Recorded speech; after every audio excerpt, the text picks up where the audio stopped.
আজকে একটা বৌদি ভাইয়ের স্বাদের অনুষ্ঠান ছিল, তাই আমরা সেখানেই গেছিলাম।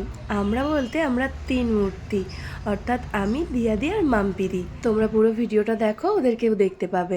এখন বৌদির মা বৌদিকে আশীর্বাদ করছে।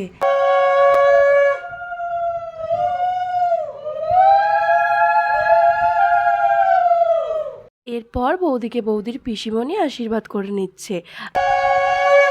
তারপরে এক এক করে সবাই মিলে আশীর্বাদ করা হচ্ছে। আসলে এই দিনটা মেয়েদের জন্য অনেক বড় একটা দিন। আজকে বৌদির এই স্বাদের অনুষ্ঠানটা দেখে আমার না নিজের স্বাদের কথা মনে পড়ে যাচ্ছে। এরপর দেখো মাম্পিদি ছিল আমাদের মধ্যে সবার থেকে বড়, তাই জন্য মাম্পিদি আশীর্বাদ করে নিচ্ছে, আর মাম্পিদিকে আমি আর দিয়াদি ছুঁয়ে আছি।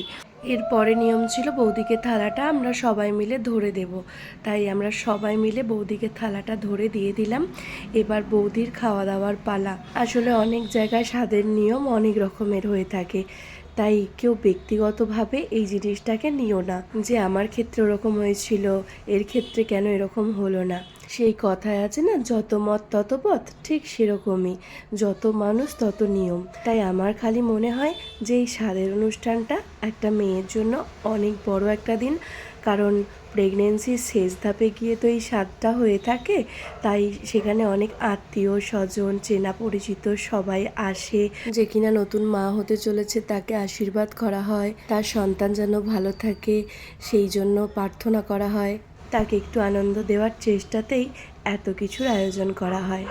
আর এই যে এটা হচ্ছে আমাদের সম্প্রীত, অর্থাৎ আমাদের সবার আদরের গুবলু সোনা, দিয়াদির ছেলে। কিছুতেই সে মুখ খুলছে না।